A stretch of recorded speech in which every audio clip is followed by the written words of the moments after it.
রাসূলুল্লাহ সাল্লাল্লাহু আলাইহি ওয়াসাল্লাম মক্কার জমিনে যখন কালেমার দাওয়াত দিতেন, ইসলামের দাওয়াত শুরু করলেন, তো মক্কার কুরাইশ কাফেরদের কাছে প্রত্যেক নবীর, মনোযোগ দিয়ে শুনতেছেন তো, বুটখানা বন্ধ তো, মোবাইল টিপা বন্ধ তো, আর বুট খাইয়েন না, বাঁচতে 2 দিন মাহফিলের পরে আলগা জায়গা দিয়ে বুট খাই বলেন ইনশাআল্লাহ। আল্লাহ আপনাদেরকে খুব বুট খাওয়ার তৌফিক দান করে। জি চলেন। তো আপনার মক্কার কুরাইশরা, কাফেররা রাসূলুল্লাহ সাল্লাল্লাহু আলাইহি সাল্লাম যখন দাওয়াত শুরু করলেন, তো প্রত্যেক নবীর দাওয়াতের একটা বৈশিষ্ট্য ছিল, প্রত্যেক নবী তাদের অনুসারীদেরকে যখন মানুষকে আল্লাহর দিকে ডাকতেন, তো আল্লাহর দিকে ডাকার ক্ষেত্রে আল্লাহর প্রতি ঈমান আর আখিরাতের বিষয়টাকে বিস্তারিত তুলে ধরতেন। নবীদের দাওয়াতের মূল বৈশিষ্ট্যই ছিল এই দুটো, যে আল্লাহর প্রতি ঈমান আর আখিরাত। মান কানা ইউমিনু বিল্লাহ ওয়াল ইয়াউমিল আখির ইন্নামা ইয়ামুরু মাসাজিদাল্লাহ মান আমানা বিল্লাহি ওয়াল ইয়াউমিল আখির। মানে ঈমানের 7টা বিস্তারিত বাক্য আছে, আপনারা পারেন অনেকে।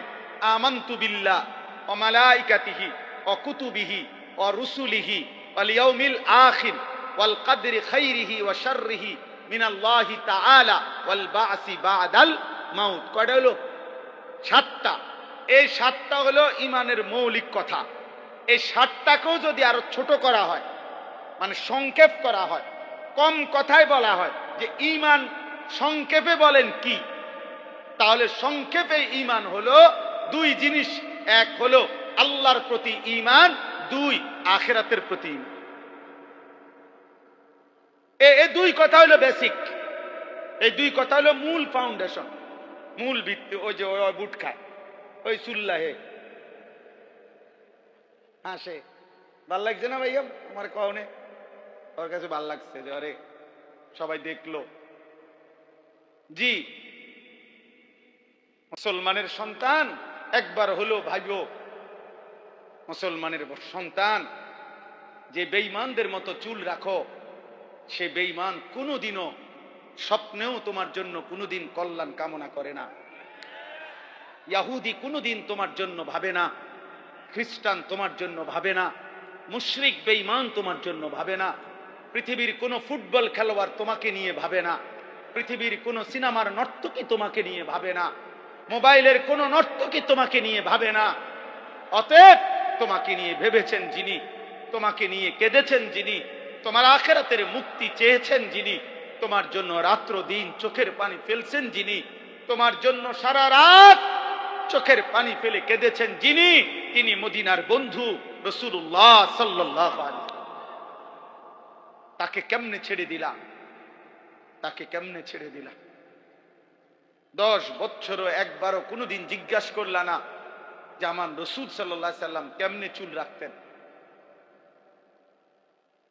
10 বছরও মুসলমান একবার জিজ্ঞাসা করলা না যে নবীজির সাহাবারা কিভাবে চুল রাখতেন? আহা, কত বেঈমানের মতো তোমরা চুল কাটো। দোস্ত আমার, এটা নিয়ম।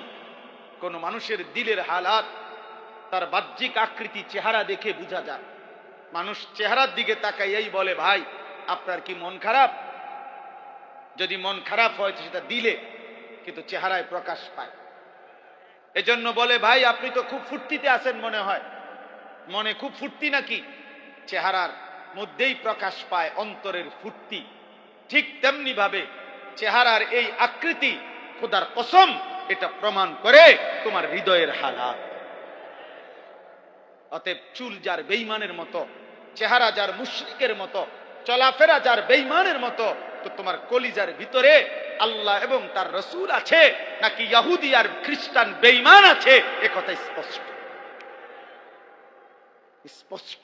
এজন্য যুবক, মনে থাকলে, বিবেক থাকলে, লজ্জা থাকলে, আত্ম অনুভূতি থাকলে, নিজের পরিচয়, বাপের পরিচয়, মায়ের পরিচয়, বংশের পরিচয়, রক্তের পরিচয়, ধর্মের পরিচয়, রবের পরিচয়, বন্ধু রাসূলুল্লাহর পরিচয়, কোরআনের পরিচয়, ইসলামের পরিচয় যদি তোমার মধ্যে থাকে, তো বেঈমানের অনুসরণ করো না। বেঈমান তোমারে পাইলে প্রথম আঘাত হত্যা করো।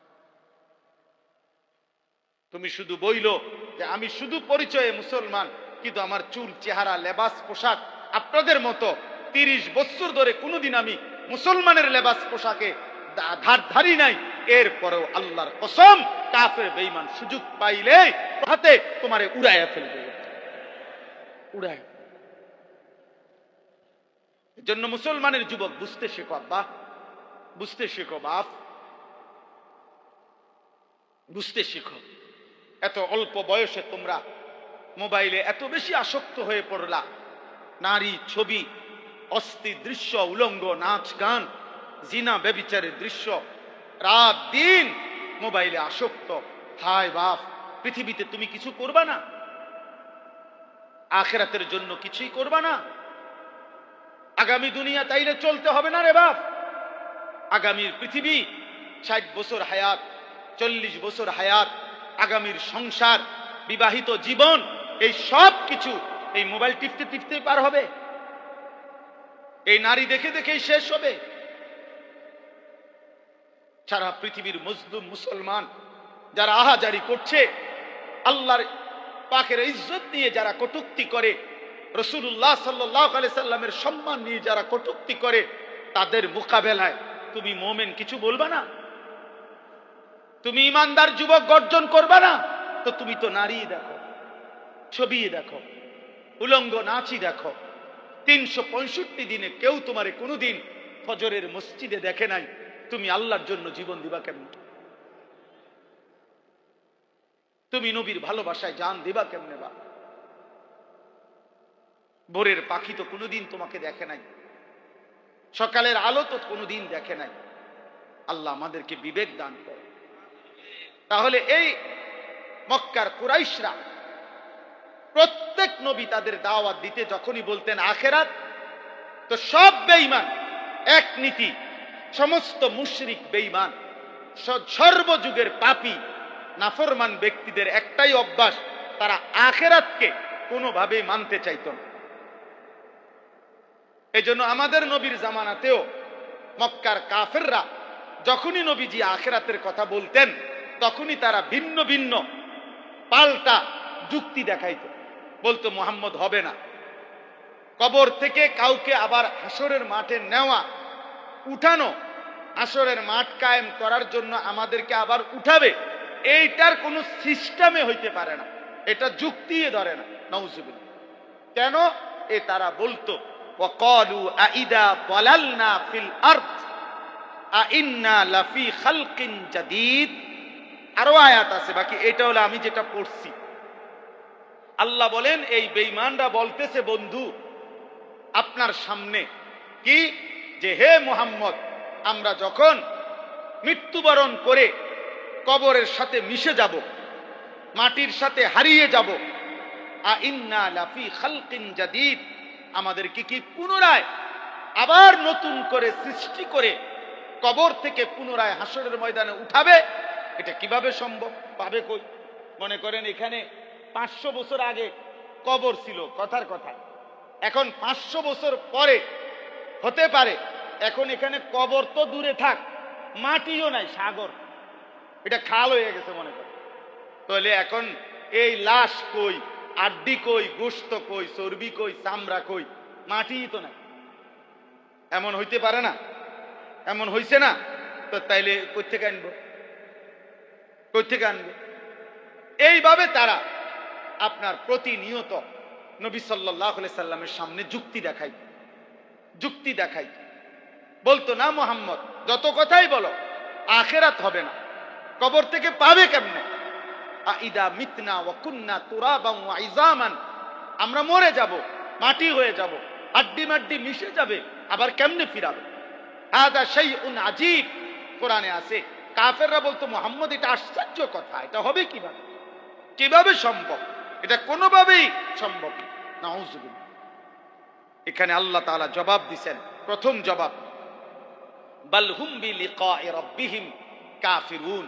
এই একটা সূক্ষ্ম কথা বুঝেন, মূলত সমস্ত কাফের, সমস্ত মুশরিক, সমস্ত বেঈমান আল্লাহকে চেনে। কাকে চিনে? আল্লাহকে চিনে। সব ধর্মাবলম্বীরাই আল্লাহকে ভিন্ন কিছুই জানে। যত হিন্দু তারা তাদের দেবতাকে সৃষ্টিকর্তা বলে না, সৃষ্টিকর্তা ভিন্নকে বলে। ঈশ্বর বলুক, ভগবান বলুক, গড বলুক, যাই বলুক, আলাদা সত্তা, তাকেই তারা আল্লাহ বলে, বুঝে। আর প্রত্যেক ধর্মাবলম্বী এটা বুঝে আল্লাহ সর্বশক্তিমান। আল্লাহ কি? এটা হিন্দুরাও বলবে ঈশ্বর সর্বশক্তিমান, ভগবান সর্বশক্তিমান। তাহলে যিনি সর্বশক্তিমান তিনি তো এই জন্যই সর্বশক্তিমান যে তিনি সব করতে পারেন, নাই তো সর্বশক্তিমান হইল কেন? তো বেটা, তাইলে তোমাদের চোখের সামনে আল্লাহ প্রতিদিন মায়ের পেটে সন্তান জন্ম দিচ্ছেন, প্রতিদিন তোমাদের চোখের সামনে মানুষকে আল্লাহ মৃত্যু দিচ্ছেন। তো যিনি আল্লাহ তিনি তো বলছেন আমি জন্ম দেই, আমি মৃত্যু দেই, নেব, হাসরের মাঠে আনবো। তো যার প্রথম 3 কথা ঠিক, 2 কথা যেই আল্লাহর ঠিক হইল, তো পরেরটা ঠিক হবে না কেন? বুঝেন নাই হিসাবটা? আপনি যদি এটা কইতেন যে এই কথা তো আরো কত কথাই কইছেন, কই খবর তো নাই। আপনি তো কইছেন মানুষের মৃত্যুও হয়, কো হয় না তো? নূহ আলাইহিস সালাম তো আমরা বাড়ির লগে। নূহ আলাইহিস সালামের সাথে দেখা হয়েছে কারো? কথা বলেন কেন? হ্যাঁ, তাইলে আপনার দাদার দাদার লগে দেখা হয়েছে আপনার? তো উনি কই গেল? উনি না পৃথিবীতে ছিল, উনি নাই কেন? তাহলে বুঝা গেল জন্ম যেমন হচ্ছে, মৃত্যু যেমন হচ্ছে, অতএব এই 2টা যেহেতু হচ্ছে, এটাই প্রমাণ করে আখিরাত হবে। তো আল্লাহ বলেন মূলত প্রত্যেক বেঈমান, এই কথাটা জরুরি, সর্বযুগের সমস্ত নাফরমান, পাপী, বেঈমান, মুশরিক, আল্লাহর অবাধ্য, ওর অন্তরে কলজা যদি খোলা হয়, ভিতরটা যদি চেক করা হয়, তাহলে রিপোর্ট আসবে এটাই, ও বুঝে আখিরাত হবে। এটা সম্ভব, আল্লাহ নিবে। কিন্তু বিষয়টা হলো, ওর সমস্যা হইল ও বুঝে এটা যদি আমি মেনে নেই, এটা যদি আমি বুঝছি বলি যে আখিরাত হবে, আখিরাত হবে, তাইলেই তো সে বুঝে আমার যে এতদিনকার অসভ্যতার এই জীবন, নাফরমানির এই জীবন, চুরি, ডাকাতি, জিনা, ব্যভিচার, মদ, জুয়া, হত্যা, খুন, ধর্ষণ, নারীর সাথে অসভ্যতা, হারাম উপার্জন, মূর্তি পূজা, শিরিক, এই সব ছেড়ে দিতে হবে, আল্লাহর কথাই মেনে নিতে হবে। এইটা তো সে চাচ্ছে না, আমি মানব না, আমি আমার অবাধ্য আর খেয়াল খুশির জীবন এটাই চালাবো। এই জন্য আল্লাহ বলেন বন্ধু, মূল বিষয় হলো ওরা বুঝে আখিরাত হবে, বাল হুম বিলিকাই রাব্বিহিম কাফিরুন, বরং তারা ইচ্ছা করে আমি আল্লাহর মুখোমুখি হতে চাচ্ছে না। তো এইটা কয় না, আর কি এটা কয় না, বরং আরেকটা অতিরিক্ত বলে যে আখিরাতই হবে না। আরে হবে 100 বার, তোর বাপের আখিরাত হবে, তোর 14 গোষ্ঠীর আখিরাত হবে। হবে না কেন? হবে না কেন? হবে হবে। আল্লাহ বলেন মূল সমস্যা হইল এটা যদি বলে আখিরাত হবে, তাইলে তো বাকি অনুসারীরা বলবে, তাইলে নেতা আল্লাহর মানতে অসুবিধা কি? পাটপারি সিটারি ছেড়ে দেন তো, হে তো কেউ না, আমি সিটারি ছাড়তাম না। এই জন্য সর্বযুগে, এই আমার বাংলাদেশে মনে করেন চুরি, ডাকাতি, জিনা, ব্যভিচার, মদ, জুয়া, ধর্ষণ, নির্যাতন, ইফটিজিং, এই সমস্ত অন্যায় অসভ্যতা বন্ধ হোক। এটা অসংখ্য ভদ্রলোক, অসংখ্য সুশীল, অসংখ্য ভদ্রবেশী মানুষ ওনারা চায় যে এগুলা বন্ধ হয়ে যায়। কিন্তু ওনারা এই মুখে যে চায়, এইটার জন্য ওনারা জানে যে এগুলা যাবতীয় অপরাধ, যাবতীয় পাপ বন্ধ হবে যেই আইন কার্যকর করলে সেটা কোরআন সুন্নাহর আইন। তো এই কথাটা প্রতিবারই বক্তৃতা দিলে, সেমিনারে, সিম্পোজিয়ামে, টকশোতে, বিভিন্ন আলাপচারিতায়, ভিন্ন ভিন্ন নিজস্ব মন গড়া পদ্ধতি বলে অপরাধ দমনের জন্য, কিন্তু এটা একবারও বলে না যে অপরাধ দমনে আল্লাহ যা বলেছে, রাসূল যা বলেছে তা একবার প্রয়োগ করা হোক। আগামী এক সপ্তাহ সোনার মদিনা আর রাসূলুল্লাহ সাল্লাল্লাহু আলাইহি ওয়াসাল্লামের জামানার সেই মদিনার ইসলাম, মদিনার রং উম্মতের ঘরে ঘরে দেখা যাবে। আজ পৃথিবী আরেকবার দেখুক আফগানকে। গোটা পৃথিবী মিয়া 800 কোটি মানুষ আফগানিস্তানের দিকে পুরাপুরি তাকায় আছে, করেটা কি? আর গোটা পৃথিবীকে আফগানের ইমানদার মুসলমান বুড়া আঙ্গুল দেখায় বলছে তোদের গোটা পৃথিবীর নিয়ম, তন্ত্র, মন্ত্র, আইন, তোদের মানব রচিত সব কিছুকে থুতু মারলাম, আল্লাহর জমিনে আল্লাহর আইন বাস্তবায়ন করলাম। আলহামদুলিল্লাহ, আলহামদুলিল্লাহ। আগামীর পৃথিবীতে ইনশাআল্লাহ দোস্ত, আমি থাকি আর তুমি থাকো, আমি না থাকি আর তোমরা না থাকো, আগামীর পৃথিবীতে মাহদী আসবে, দাজ্জাল প্রকাশ পাবে এবং দাজ্জাল হারবে, মাহদী জিতবে, ইমানদারের বিজয় হবে। খোদার কসম, পৃথিবীময় রব্বে কাবার কসম, ইমানের পতাকা, ইসলামের পতাকা উড়বেই উড়বে ইনশাআল্লাহ। শুধু বাংলাদেশ না, সারা পৃথিবীতে উড়বে। এটা মুহাম্মদ আরবির জবানের কথা সাল্লাল্লাহু আলাইহি সাল্লাম, আর তার কোনো কথা ভুল হয় না। নবী বলছে যদি শুনো কিয়ামতের আর একদিন বাকি, একদিন, তবুও মনে রাখবা দাজ্জাল আসবে, তবুও মনে রাখবা মাহদী আসবে। অতএব মাহদীও আসবে, দাজ্জালও আসবে, আর মাহদীর বিজয় হবে, দাজ্জালের পতন হবে, মুমিনের বিজয় হবে, ইসরাইলের ইহুদি ওই বেঈমানদের পতন হবেই হবে, হবেই হবে, হবেই হবে। একদিন গাজা করবে, কোনো সন্দেহ। দেখার বিষয় হলো যুবক, তোমারে আল্লাহ নিবে কিনা। অসংখ্য যুবক এমনও হইতে পারো তুমি সেদিনও, যেদিন আল্লাহর দিন বিজয় হচ্ছে, সেদিনও তুমি বিড়িয়ে খাইতে আসো, সেদিনে তুমি নারী দেখতে আসো, সেদিনে তুমি সকাল 9টা পর্যন্ত শুইয়াই রইছ, ফজরের পরে ইমানদার বিজয় করে ফেলছে।